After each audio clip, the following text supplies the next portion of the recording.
बिस्मिल्लाहिर्रहमानिर्रहीम बिस्मिल्लाहिर्रहमानिर्रहीम रब्बि इश्रह ली सदरी व यस्सिर ली अमरी वहलुल उक़दतम मिन लिसानी यफ़क़हू क़ौली। जैसे कि आज हम तमाम लोग यहाँ पर career webinar, career guidance webinar में आप लोग आए हैं, तो मैं मुज़म्मिल इकबाल शेख आप तमाम का इस्तकबाल करता हूँ। I welcome all of you. देखिए, करियर ये एक जो लफ्ज है ना, ये एक क्रिटिकल लफ्ज है। हर एक की जिंदगी में ये एक ऐसा डिसीजन होता है जिसे बड़ा ही सोच समझ कर लिया जाना इंतहाई जरूरी है, और मैक्सिमम स्टूडेंट इस डिसीजन को इस तरीके से सिंसियरली और सीरियसली नहीं लेते हैं जितना कि ये इंपॉर्टेंट टॉपिक है। तो आज हम जो 3 अलग अलग टॉपिक्स पर बात करने वाले हैं, सबसे पहले हाउ टू चूज करियर, कि करियर कैसे चूज किया जा सकता है, हमने क्या चीजों का ध्यान रखना चाहिए। Then we will go for the different career options, कौन कौन से करियर ऑप्शंस हमारे पास अवेलेबल है, and in the last we will focus on the career options and the professions which are very very beneficial in the future, है ना, कि कौन से ऑप्शंस फ्यूचर में बहुत ही ज्यादा अच्छे रहने वाले हैं, जिनको स्कोप भी बढ़िया रहने वाला है। इन तीनों टॉपिक पर आज हम इस वेबिनार के अंदर बात करने वाले हैं। सबसे पहले हम बात करते हैं career selection, how to choose a career. आप लोग कैसे करियर चूज करते हैं? अगर मैं ये सवाल आपसे करूं कि how you choose the career, तो मैक्सिमम स्टूडेंट का आंसर यही रहेगा कि सर हम तो करियर इस तरीके से चूज करते हैं कि जो हमारे अम्मी अब्बू बोलते हैं कि बेटा तेरे को फला फला काम करना है, तेरे को फला फला फील्ड में जाना है, and we choose that career. या कुछ स्टूडेंट ऐसे आंसर देंगे कि सर जब हमारे अम्मी अब्बू हमको बोलते हैं कि आपको फला फला करियर में जाना है, तो जब हमको वो रेफरेंस देते हैं कि देख वो फला फला का जो लड़का है तेरा कजिन, उसने इतनी इतनी इंजीनियरिंग किया और आज देख इतनी अच्छी वेल सेटल जॉब पर है, इतना अच्छा कमा रहा है।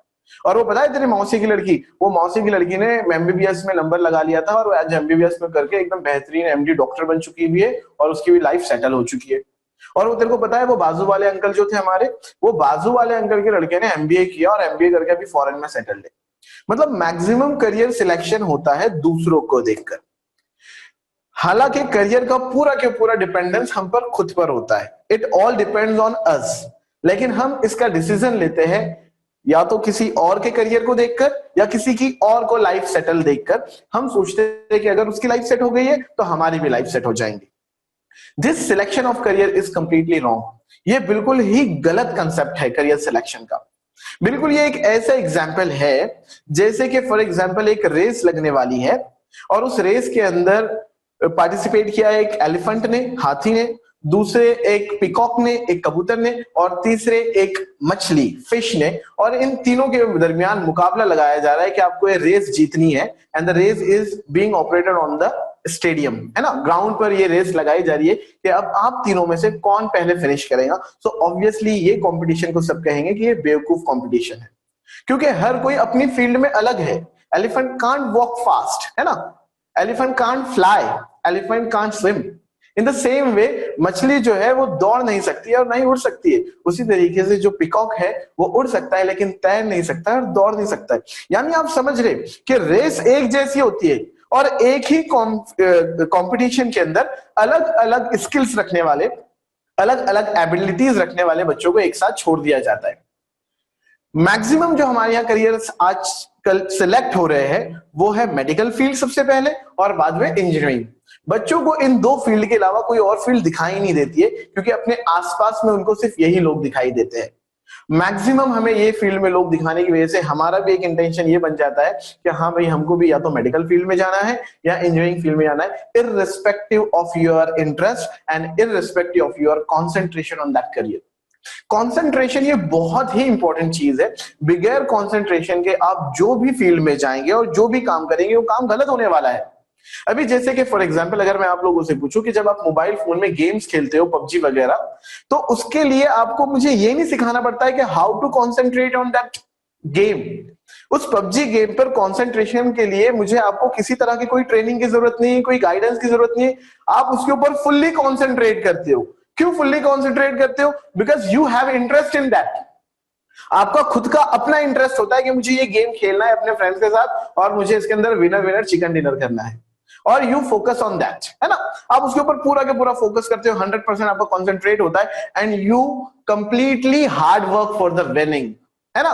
बट करियर में हम लोग क्या करते हैं, instead of choosing the career of our choice, हम अपने चॉइस के करियर चूज करने की बजाय दूसरे लोगों को क्या पसंद है वो चूज करते हैं। मतलब ये एग्जांपल एक ऐसी भी हो गई कि आप होटल में तो गए और आपको साउथ इंडियन डिशेस पसंद है, लेकिन चूंकि आपके आसपास वाले लोग जो है वो ऑर्डर कर रहे हैं कोल्हापुरियन महाराष्ट्रियन डिश, तो आप भी मजबूरी में उनके साथ वही खा रहे हो। बस वैसे एग्जाम्पल करियर सिलेक्शन की भी आज हमारे आसपास हम लोग देखते हैं कि दूसरे लोग इस फील्ड में गए इसलिए हम गए। तो फिर सर सिलेक्ट कैसे करना? आपको अगर आपका करियर सिलेक्ट करना है, so first of all go through your self assessment. आप खुद अपना सेल्फ असेसमेंट कीजिए। सबसे पहली चीज, आप ये मत देखिए कि आपके पड़ोसी ने क्या किया है, आप ये मत देखिए आपके कजिन ने क्या किया है, आप ये देखिए कि व्हाट यू कैन डू, आप क्या कर सकते हो। आपका पर्सनल इंटरेस्ट आप लोग पता कीजिए, because as well you know yourself nobody else knows that. जितना अच्छे तरीके से आप अपने आप को जानते हो, कोई और उसको इतना अच्छे तरीके से नहीं जानता है। आपको पता है कि आपके अंदर क्या एबिलिटी है, आपको पता है कि व्हाट यू कैन डू, तुम क्या कर सकते हो। आपको पता है कि आपका सब्जेक्ट में कौन से सब्जेक्ट में मास्टरी है, आपको यह पता है कि आप कौन सी फील्ड में अच्छे से परफॉर्म कर सकते हो, आपको यह चीज पता है कि आपके अंदर मैनेजिंग स्किल है, वर्किंग स्किल है, या फिर और कौन सी स्किल है। तो सबसे पहले आप अपना खुद का असेसमेंट कीजिए। सबसे पहले आप अपने आप को जानने की कोशिश कीजिए कि मैं क्या हूं and what I can do, और मैं क्या कर सकता हूं। अगर ये दो क्वेश्चंस के आपको आंसर मिल जाते हैं, तब जो मैं ऑप्शंस आप लोगों को बताने वाला हूं, उन ऑप्शन में से कोई भी ऑप्शन आप बिल्कुल बेफिक्र चुन सकते हैं एंड इंशाल्लाह you will be succeed in that. आप बिल्कुल कामयाब होंगे। ठीक है, तो सबसे इंपॉर्टेंट है करियर सिलेक्शन। करियर सिलेक्शन में अब आप लोग क्या क्या ऑप्शंस रख सकते हो। सबसे पहले आप आपका पर्सनल इंटरेस्ट देखिए कि आपका इंटरेस्ट किस फील्ड में है ना। Whether you want to be type of boss, आपको मैनेजिंग वगैरह की एबिलिटी पसंद है और आपको वर्किंग पसंद है, या आपको आईटी फील्ड में ज्यादा इंटरेस्ट है, या आपको फील्ड वर्क में ज्यादा इंटरेस्ट है। इस हिसाब से सबसे पहले अपने आप को जानिए। आप ये चेक कीजिए कि आपका कौन सा सब्जेक्ट में इंटरेस्ट ज्यादा है और कौन से सब्जेक्ट में आप कमाल कर सकते हो, वो सब्जेक्ट आप लोग पता कीजिए। और ये सब पता करने के बाद इंटरनेट पे रिसर्च कीजिए कि आपके सब्जेक्ट इंटरेस्ट से रिलेटेड, आपकी पर्सनल स्किल से रिलेटेड कौन कौन से ऑप्शंस अवेलेबल है। और उन अवेलेबल ऑप्शंस का आप लोग ये पता कीजिए कि हमारे इलाके में, हमारे आसपास में, या ऑनलाइन जो अलग अलग यूट्यूब चैनल्स बने हुए हैं, अलग अलग लोगों के ब्लॉग्स बने हुए हैं, उनके ब्लॉग्स पर जाइए और उनके बारे में आप पढ़िए कि हाउ दे अचीव दैट, कि उन्होंने जो पोजीशन हासिल की है वो कैसे हासिल किए। ये तमाम चीजें करने के बाद आप एक अच्छा करियर सिलेक्ट कर सकते हो। आप लोग यहां पर करियर सिलेक्शन के वक्त इस चीज का भी ध्यान रखिए कि आप जो भी करियर सिलेक्ट करने जा रहे हैं वो आपका फुल एंड फाइनल करियर रहेगा। मैक्सिमम स्टूडेंट्स को मैंने देखा हो कि जब वो अपना करियर सिलेक्ट करते हैं, तो करियर सिलेक्ट करते वक्त जब वो लिस्ट निकालते हैं तो उनको बड़े बड़े कोर्सेज बहुत अच्छे दिखाई देते हैं कि हाँ यार ये तो मैं कर लूंगा, एक बार एमबीबीएस डॉक्टर बन गए, एमडी बन गए, फिर तो बस कमाल है भाई, या फिर मैं तो सीधे ये वाला कोर्स कर लूंगा, मुझे पायलट बनना है, मुझे एरोनॉटिकल इंजीनियर बनना है। यानी जिस तरीके से आप जब होटल में जाकर बैठते हो और होटल में कुछ ऐसे डिशेस की नाम होती है जो कभी आपने खाए भी नहीं है, लेकिन आपका दिल वहीं पर अटकता है कि मुझे ये डिश खानी है। तो ये सबसे रॉन्ग डिसीजन होता है। जब भी आप आपके करियर को सिलेक्ट कर रहे हो तो आपको उसके बारे में पूरा बैकग्राउंड पता होना चाहिए कि आप जो सिलेक्ट करने जा रहे हो करियर, ये अचीवेबल है या नहीं है। इसके लिए जो जो एलिजिबिलिटीज है, जो जो क्राइटेरियाज है, वो क्राइटेरियाज और एलिजिबिलिटीज को आप फुलफिल कर सकते हो या नहीं कर सकते हो, पहले आपको वो चेक करना है।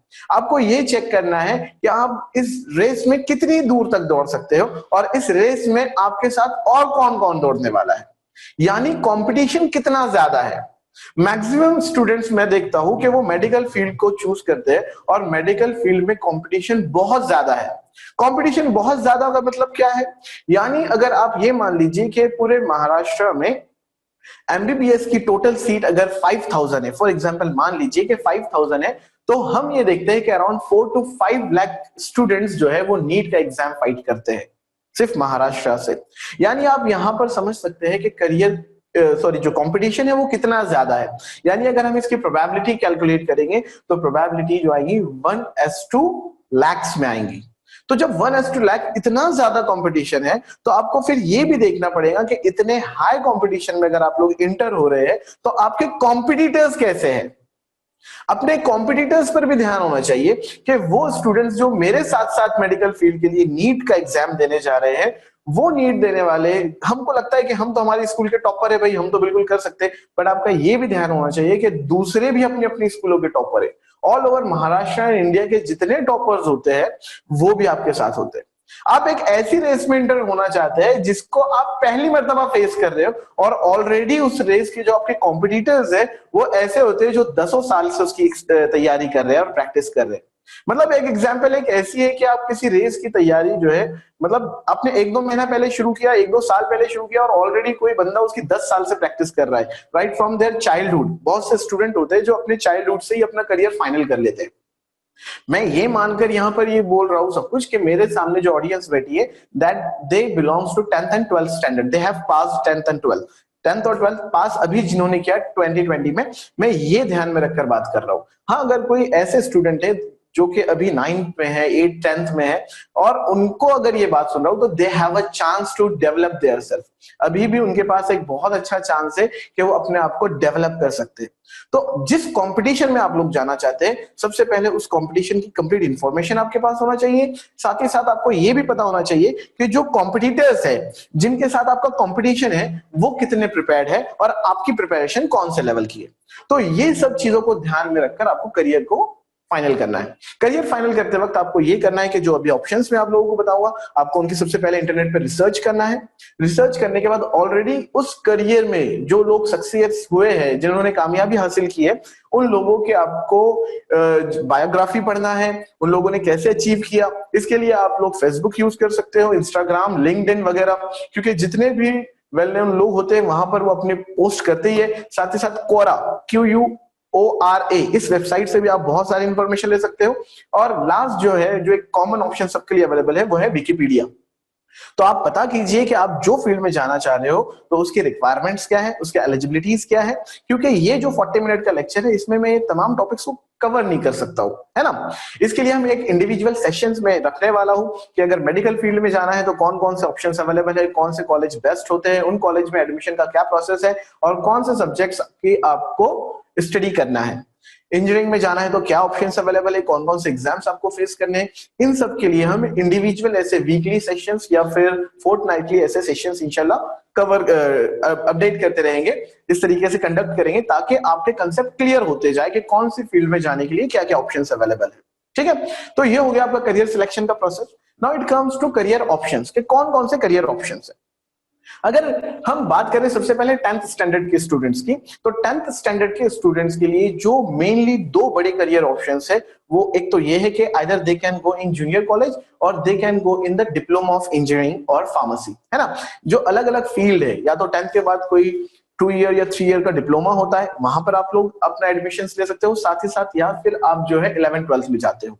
11th 12th जो जूनियर कॉलेज में आप लोग एडमिशन लेना चाहते हो, तो वहां पर आपके पास 3 स्ट्रीम्स के ऑप्शन आ जाते हैं, science, commerce and arts. You know very well, है ना, ये सभी को पता है।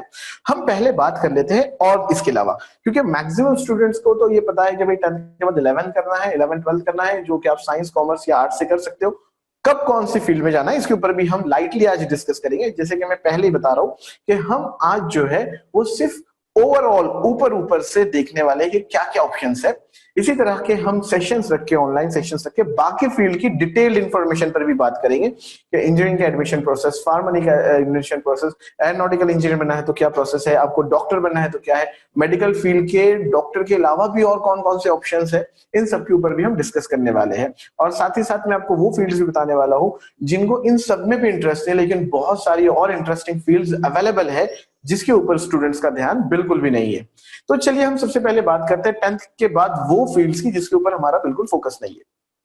मैं बात करूंगा उन स्टूडेंट्स के लिए जो ये चाहते हैं कि सर हम शॉर्ट टर्म कोर्स करके अर्न करना चाहते हैं, हमको सर कोई 2-3 साल का छोटा मोटा सा कोर्स कर लेना है और उसके बाद हमको एक अच्छी सी जॉब चाहिए, या फिर हम खुद का बिजनेस सेटअप कर सके। तो 10th के बाद ऐसे स्टूडेंट्स के लिए या तो डिप्लोमा इन इंजीनियरिंग अवेलेबल है। डिप्लोमा इन इंजीनियरिंग की हम बात करें तो ये 3 साल का कोर्स होता है जो कि अलग अलग स्ट्रीम्स में अवेलेबल है ना, जैसे कि मैकेनिकल, इलेक्ट्रिकल, सिविल, ये जो मदर ब्रांचेस हो गई ये भी है। उसके अलावा आज जिन ब्रांचेस का बूम है, जैसे ENT से electronics and telecommunication, information technology जिसे IT कहते हैं, कंप्यूटर इंजीनियरिंग, कंप्यूटर साइंस, इसी के साथ साथ इंस्ट्रूमेंटेशन इंजीनियरिंग, है ना। और ऑटोमोबाइल इंजीनियरिंग का भी आज बहुत ज्यादा क्रेज बढ़ रहा है। ऑटोमोबाइल इंजीनियरिंग का क्रेज इसलिए बढ़ रहा है कि आप खुद देख रहे हो कि जहां पुराने जमाने में हमें बाइक्स रेयरली दिखाई देती थी, इंसान जब 30-35 साल का होता था सेल्फ डिपेंडेंट, उसके बाद उसके हाथों में बाइक्स आती थी, आज 8th और 9th के बच्चे भी बाइक्स चला रहे हैं। मतलब ट्रेंड ऑटोमोबाइल का बहुत ज्यादा बढ़ रहा है। जहां पहले एक घर में एक बाइक और एक कार मुश्किल से हुआ करती थी, आज उन्हीं घरों में एक एक दो दो कारें और दो दो तीन तीन बाइक्स होती है। तो ऑटोमोबाइल इंजीनियरिंग भी एक बहुत अच्छी फील्ड है जिसमें स्टूडेंट्स इंटरेस्ट ले सकते हैं। इसके अलावा इंस्ट्रूमेंटेशन इंजीनियरिंग और मैकेट्रॉनिक्स, मैकेट्रॉनिक्स एक हाइब्रिड इंजीनियरिंग है जिसके अंदर मैकेनिकल इंजीनियरिंग और इलेक्ट्रॉनिक्स इंजीनियरिंग इन दोनों का यूज किया जाता है। तो जैसे कि मैं बात कर रहा था, mechatronics engineering, instrumentation engineering, chemical engineering, ये सब स्ट्रीम्स अवेलेबल है। इसके बाद आपको ये चेक करना है कि आपको आप कौन से कॉलेज में एडमिशन लेना है और उस कॉलेज में वो स्ट्रीम अवेलेबल है या नहीं है। आमतौर पे डिप्लोमा इंजीनियरिंग के लिए जो इंस्टीट्यूट्स अवेलेबल है वो दो टाइप के इंस्टीट्यूट है, एक जो है गवर्नमेंट इंस्टीट्यूट्स और दूसरे जो है प्राइवेट इंस्टीट्यूट्स। गवर्नमेंट इंस्टीट्यूट्स का आमतौर पे जो कट ऑफ होता है वो 85 एंड 90 अबव परसेंटेज होता है। और इस साल जो 10th का रिजल्ट आया है वो बहुत ही ज्यादा अच्छा आया है, मतलब बच्चों ने बहुत ज्यादा अच्छे मार्क्स लिए, इसलिए कट ऑफ 1, 2 या 3% से बढ़ सकता है। कट ऑफ यानी लास्ट वो स्टूडेंट जिसको उस कॉलेज में एडमिशन मिला। कट ऑफ जो है वो कॉलेज वाइज और स्ट्रीम वाइज होता है। साथ ही साथ बहुत सारे प्राइवेट कॉलेजेस है जहां पर भी आप एडमिशन ले सकते हैं। इनकी और डिटेल्स के लिए हम एक स्पेशल सेशन रखेंगे जिसके अंदर मैं बताऊंगा कि डिप्लोमा के कौन से कॉलेजेस अच्छे हैं और उन कॉलेजेस का पर्सनल कट ऑफ क्या होता है और कौन से कॉलेज से किस फील्ड में आप लोगों ने इंजीनियरिंग करनी चाहिए। दूसरा एक जो बड़ा ऑप्शन 10th के बाद अवेलेबल है वो है ITI, इंडस्ट्रियल ट्रेनिंग इंस्टीट्यूट। यहां से आप किसी स्ट्रीम में कोर्स कर सकते हैं। ये कोर्सेज मैं उन स्टूडेंट्स के लिए बता रहा हूं जो शॉर्ट टर्म के बाद अर्न करना चाहते हैं। वो चाहते हैं कि छोटा मोटा कोर्स करके, सर हम बिल्कुल पढ़ पढ़ के परेशान हो गए और अब हमको छोटा मोटा कोर्स कर लेना है और कोर्स करके हमको अपना स्ट्रीम या हमारी जो लाइफ है वो सेटल करना स्टार्ट करनी है, अर्न करना शुरू कर देना है। तो ITI भी एक बहुत अच्छा ऑप्शन है। ITI इसलिए भी एक अच्छा ऑप्शन है क्योंकि 1 से 2 साल का आपका कोर्स होता है, डिपेंड करता है कि आप कौन से ट्रेंड में जा रहे हो। जिसके अंदर फिटर, ये कॉमन ट्रेंड है जो कई सालों से चला आ रहा है, इसके अंदर आपको बहुत सारे लोग मिलेंगे। फिटर में मैक्सिमम स्टूडेंट इसलिए इंटरेस्ट लेते हैं कि फिटर्स के लिए इन जो गवर्नमेंट इंडस्ट्रीज है, खासकर रेलवे, इसमें बहुत ज्यादा जॉब्स होती है और कोई भी इंडस्ट्री ले लीजिए तो वहां पे फिटर की जरूरत जरूर पड़ती है। तो फिटर, इलेक्ट्रिकल और टर्नर, ये फील्ड की सबसे ज्यादा बूम है। और आज जिस सबसे ज्यादा फील्ड में बच्चे इंटरेस्ट ले रहे हैं तो वो है RAC, refrigeration and air conditioning. जिस तरीके से मैंने आपको ऑटोमोबाइल का मामला बताया कि हर घर में ऑटोमोबाइल्स, गाड़ियां, व्हीकल्स, चाहे वो 2 व्हीलर्स हो या 4 व्हीलर्स हो, बढ़ रही है, उसी तरीके से हर घर में कूलर को रिप्लेस कर रहा है AC, है ना। एयर कंडीशन सब घरों में लगाए जा रहे हैं। जहां रेयरली किसी घर में रेफ्रिजरेटर होता था, जिसे आप लोग फ्रिज बोलते हो, तो आज हर घर में आपको रेफ्रिजरेटर दिखाई देगा।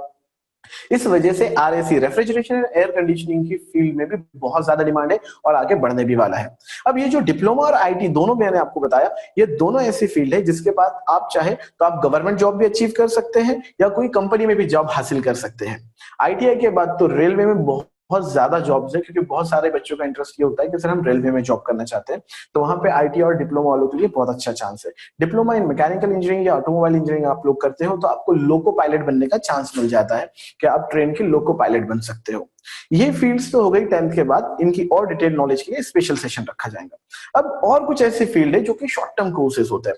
10th के बाद आपको ऐसे बहुत सारे शॉर्ट टर्म कोर्सेज दिखेंगे जिसके अंदर इंटीरियर डिजाइनिंग भी अवेलेबल है, फैशन डिजाइनिंग भी अवेलेबल है, या फिर बहुत सारे प्राइवेट इंस्टीट्यूट जो है वो IT से रिलेटेड शॉर्ट टर्म कोर्सेज करवाते हैं जिन्हें सर्टिफिकेट कोर्स बोला जाता है।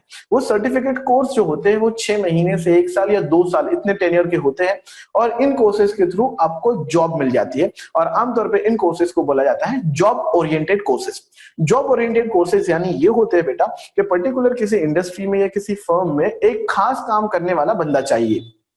जैसे कि फॉर एग्जांपल अगर कोई एक कंपनी है जहां पर पाइप डेवलप होता है तो उस पाइप के लिए CNC मशीन है, तो उन्हें सिर्फ एक ऐसा बंदा चाहिए जो CNC मशीन को ऑपरेट कर सके। अगर CNC का पूरा नॉलेज की हम बात करें तो CNC के पूरे नॉलेज में कोडिंग, उसका ऑपरेशन, उसका वर्किंग, ये सब शामिल है।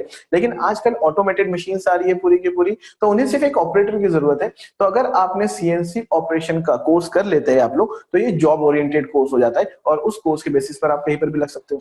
अगर किसी स्टूडेंट को टेक्निकल फील्ड में, IT फील्ड में, कंप्यूटर मोबाइल में इंटरेस्ट है, बच्चे बोलेंगे सर कंप्यूटर मोबाइल में तो हम सबको इंटरेस्ट है, अभी तो यूज कर रहे हैं मोबाइल, ये वाला इंटरेस्ट नहीं। आपको सिर्फ अभी तक कौन सा वाला इंटरेस्ट है मोबाइल और कंप्यूटर का, जिसके अंदर से या तो आप वीडियोस देखते हो या गेम्स खेलते हो या फिर अभी ऑनलाइन टीचिंग आप लर्निंग कर रहे हो। मोबाइल और कंप्यूटर का वो वाले इंटरेस्ट की मैं बात कर रहा हूँ जिसके अंदर आप ये सोचे कि ये काम कैसे करता है, सॉफ्टवेयर यानी क्या होता है, सॉफ्टवेयर स्ट्रक्चर कैसा होता है, उसका आर्किटेक्चर डेवलप कैसे होता है, हार्डवेयर क्या चीज होती है, किस तरीके से इंटरफेस डिजाइन किया जाता है, इन चीजों के बारे में आपका इंटरेस्ट चाहिए। तो अगर किन्हीं स्टूडेंट्स को ये इंटरेस्ट है इस फील्ड में, तो वो लोग इनके शॉर्ट टर्म कोर्स करके, आजकल जैसे कि हर कोई वीडियोस बना रहा है, तो आप एडिटिंग के भी अंदर फील्ड में अपना करियर बना सकते हो। जरूरी यह है कि आपको जो भी फील्ड में जाना है, तो you should have to be very very excellent and perfect. मुझे अपने अब्बू की एक बात याद है कि वो कहते थे कि चाहे आप कोई फील्ड में जाइए, अगर उस फील्ड के आप एक्सेलेंट हो, है ना, उस फील्ड में आप एक्सेलेंस रखते हो, देन यू कैन अचीव। एक एग्जांपल वो मुझे देते थे कि एक मिसाल ले लीजिए, जिसको बोलेंगे हम, जो जूते चप्पल सुधारने का काम करता है, जिसे हम लोग चमार कहते हैं हिंदी जबान में, है ना। तो अगर हम एक जूते चप्पल सुधारने वाले की बात करें, लेकिन अगर वो अपनी जूते चप्पल सुधारने में और चप्पल बनाने के अंदर माहिर है, तो फिर उसकी चप्पलें जो है वो बड़े बड़े मिनिस्टर्स, राजा और बड़े बड़े इंडस्ट्रियलिस्ट और बिजनेसमैन लोग खरीदते हैं।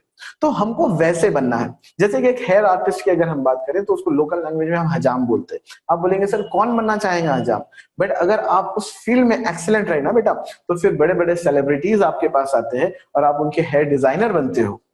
तो आपको अपनी फील्ड में एक्सीलेंट बनना है। कुछ मैं ऐसी फील्ड्स के भी नाम लूंगा जो बहुत ही आपको माइन्यूट लगे, माइनर लगे कि सर ये क्या फील्ड्स है, ये कोई फील्ड्स है, लेकिन अगर आप उसमें एक्सीलेंट बन जाते हैं, then you can do anything. Okay, तो ये चीज का आपको ध्यान रखना है। अब 10th के बाद 11th 12th की अगर हम बात करें, तो 11th 12th में जाने के लिए आपके पास 3 स्ट्रीम्स अवेलेबल है, science, arts and commerce. Maximum student science में जाते हैं क्योंकि उन्हें यह लगता है कि साइंस में 11th 12th करने के बाद हम सीधे इंजीनियरिंग में या फिर मेडिकल फील्ड में एंट्री ले लेंगे। या अभी जो एक और फील्ड फार्मेसी का डिमांड बहुत ज्यादा बढ़ गया है, ज्यादातर स्टूडेंट्स उसमें जा रहे हैं क्योंकि उसमें एक अच्छी जॉब सिक्योरिटी सबको मिल रही है।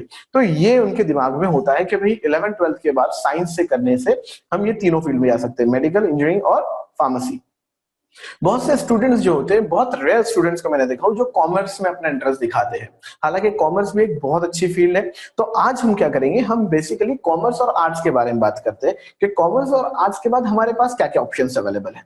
अगर आप लोग सबसे पहले आर्ट्स फील्ड में आते हो, अगर आप जिन स्टूडेंट्स को आर्ट्स में इंटरेस्ट है, आर्ट्स बोले तो सिर्फ ये नहीं होता है, उनके दिमाग में होता है कि सर वहां तो सिर्फ लैंग्वेज होंगे, ज्योग्राफी, हिस्ट्री वगैरह ये सब।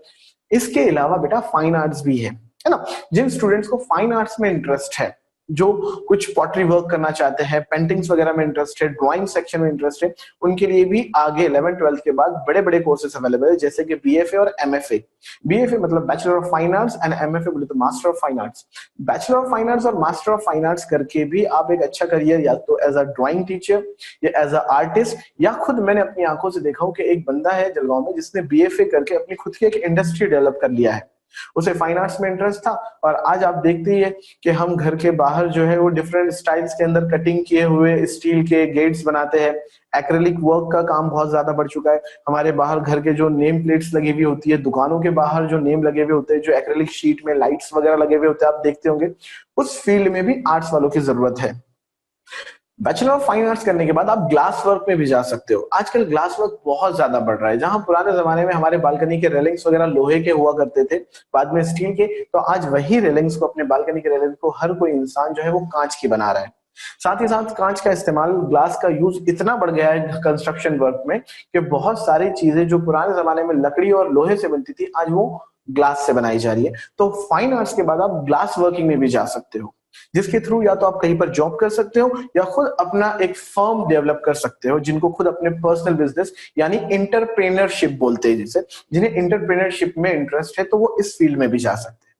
तो आर्ट्स के बाद भी बहुत ज्यादा हमारे पास चांसेस अवेलेबल है। साथ ही साथ अगर हम कॉमर्स की बात करें, तो कॉमर्स के बाद बच्चों के पास एक बड़ा ऑप्शन जो होता है, बड़ा करियर ऑप्शन, वो होता है सीए यानी चार्टर्ड अकाउंटेंट, यानी आप अकाउंटेंट की फील्ड में जा सकते हो। साथ ही साथ आप कॉमर्स से स्टडी करने के बाद सीएस कंपनी सेक्रेटरी बन सकते हो। कंपनी सेक्रेटरी भी एक हाई लेवल जॉब है, और बहुत रेयर स्टूडेंट्स मैंने देखा हूं कि उसके अंदर इंटरेस्ट लेते हैं। ज्यादातर मेट्रोपॉलिटन सिटीज के जो स्टूडेंट्स होते हैं, वो मेट्रोपॉलिटन सिटीज के स्टूडेंट्स जो है वो कंपनी सेक्रेटरी, ये इसके लिए एक पर्टिकुलर एग्जाम होता है, उसके लिए इंटरेस्ट लेते हैं, जो कि पर्टिकुलरली बिलोंग करता है कॉमर्स ब्रांच से। तो आप वहां से भी अचीव कर सकते हो। इसके बाद हम अगर साइंस स्ट्रीम की बात करें, तो सभी को पता है कि साइंस स्ट्रीम के थ्रू आप लोग इंजीनियरिंग, मेडिकल और फार्मेसी में जा सकते हो।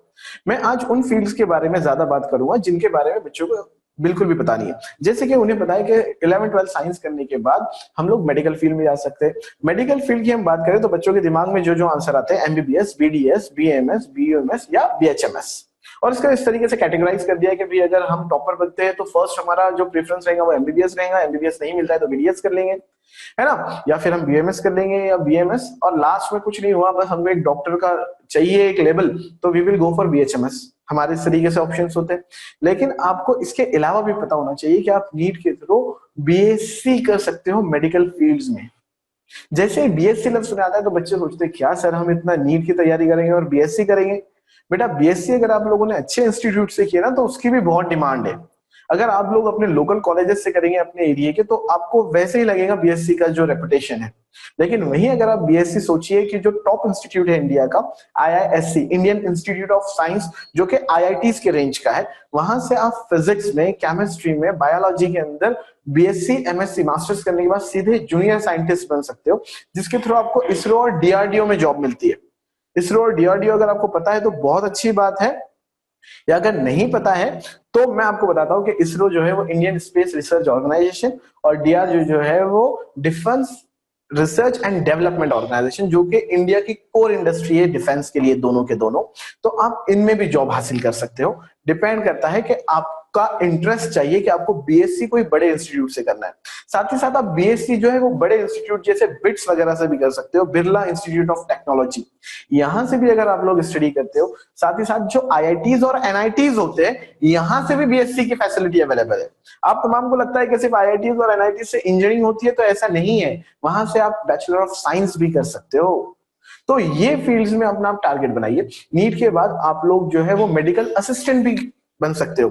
जैसे कि आप देखते होंगे बड़े बड़े जो हॉस्पिटल्स होते हैं, जो बड़े बड़े एमडीज होते हैं, एमएस होते हैं, सर्जन होते हैं, उनके अंडर में जो असिस्टेंट्स काम करते हैं, एक्चुअल में उन्होंने ये बीएससी किए होते हैं। जैसे कि अगर फॉर एग्जांपल आप कोई कार्डियक सर्जन के पास काम करना चाहते हैं या उसके अंडर में आप सीखना चाहते हो, तो आप बीएससी कार्डियोलॉजी कर सकते हो, बीएससी पैथोलॉजी कर सकते हो, बीएससी ऑप्टोमेट्री कर सकते हो। ऐसे बहुत सारे फील्ड्स अवेलेबल है जिसके अंदर आप नीट के थ्रू जा सकते हो।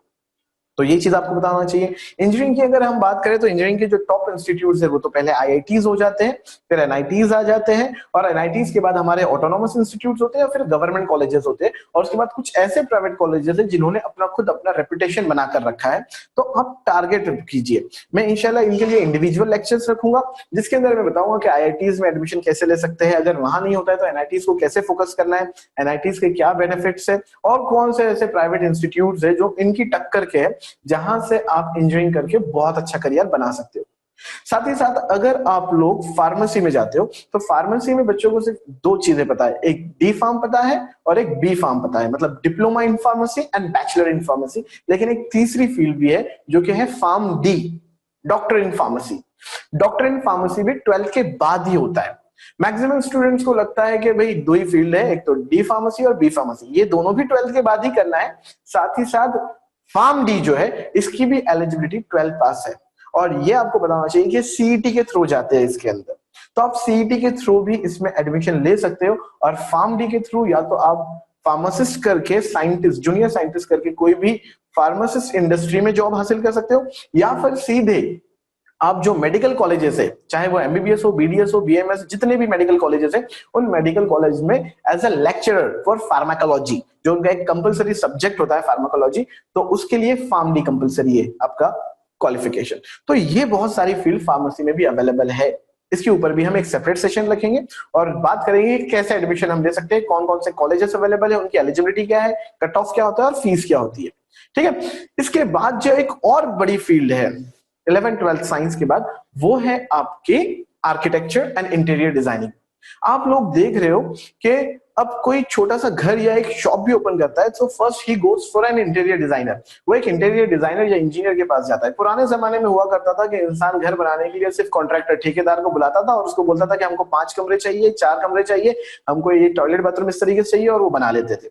बट अब ट्रेंड हो चुका है कि average thing should be plan, है ना, सब चीज अच्छी दिखनी चाहिए। आप खुद अपने एरियाज में देखते हैं कि एक छोटा सा अगर 1000 स्क्वायर फीट के ऊपर भी एक घर बन रहा है या 500 स्क्वायर फीट पर भी, तो वो बंदा भी आर्किटेक्ट के पास जाकर अपना प्लान लेकर आता है। और इंटीरियर डिजाइन से एक दुकान वाला जब मोबाइल की शॉप भी अगर ओपन करता है तो पहले वो इंटीरियर डिजाइनर से पूरी शॉप को डिजाइन करवाता है।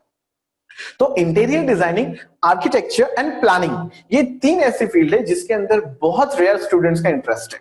हालांकि ये वो फील्ड है जिसमें आप फुल्ली कॉन्सेंट्रेट कर सकते हो। जो मैंने स्टार्टिंग में बात किया था कि कंसंट्रेशन बहुत जरूरी है, तो इन फील्ड्स पर आप बहुत अच्छे से कंसंट्रेट कर सकते हो, क्योंकि इनमें मजा बहुत आता है, इनमें इंटरेस्ट बहुत होता है, क्योंकि फील्ड वर्क होता है, आप मल्टीपल कस्टमर से इंटरेक्ट करते हो। साथ ही साथ जब आप इनकी स्टडी करते हो तो जो ड्राइंग और ये सब सेशंस होते हैं, इनका एक मजा ही अलग होता है।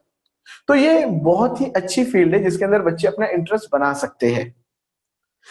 इन तीनों फील्ड के बारे में भी कि आर्किटेक्चर के लिए कौन से एग्जाम्स हमें फेस करने होते हैं, अगर महाराष्ट्र में एडमिशन लेना है तो क्या है, हमको बाहर जाना है तो क्या है, इसके ऊपर इंशाल्लाह स्पेशल सेशंस रखे जाएंगे, या फिर आप अपने मेरे जो व्हाट्सएप नंबर है उस व्हाट्सएप नंबर भी कांटेक्ट कर सकते हो मुझे पर्सनली पूछने के लिए। अब हम आ जाते हैं, क्योंकि लास्ट 5 मिनट से मेरे पास सेशन छोटा है, इस वजह से अब मैं लास्ट टॉपिक पर अपने आप को लेकर आता हूं। फ्यूचर स्कोप्स किन प्रोफेशंस को है।